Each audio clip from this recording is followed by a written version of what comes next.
لهذا بغيت نقول اخوتي، الله سبحانه عز وجل كما كنا نسمعوا في العلماء كتب لهذه الدنيا ان تكون دار كدر، دارها دار تاع غبينه ذي الدنيا. الذي يريد يقول العلماء الراحه في هذه الدنيا راه يكذب في القران والحديث. الدنيا ما فيهاش راحه.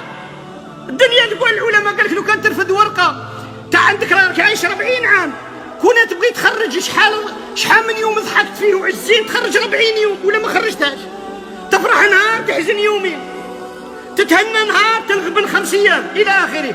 هذه الدنيا. ولهذا رسول الله صلى الله عليه وسلم من طلب الراحه طلبها في الموت، قالوا اسالك برد العيش بعد الموت.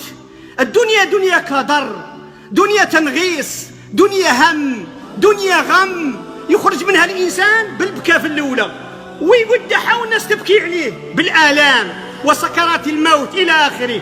لكن للمؤمن حياة أخرى بعد خروج الروح. نعيم المؤمن يبدأ من القبر، الروح ليه يبدأ النعيم تاعه، حيث لا عين رأت ولا أذن سمعت ولا خطر على قلب بشر.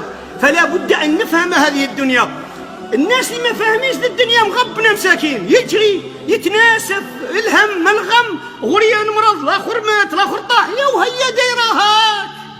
حسرة حبيب ربي قال له هاك، ماتوا له 6 صلى الله عليه وسلم، طلقوا له بناته صلى الله عليه وسلم، غبنوه اليهود، غبنوه المنافقون، غبنوه المشركون بني عمه، هجروه من بلاده، طيحوا له رباعياته، سال دمه، مات بوه وهو في كرش امه، ماتت امه وهو غريوين، ما خلى له بوه 5 ناقات واحد تفتوا الى اخره. هذا رسول الله، هذا احب الناس الى الله، فما بالي انا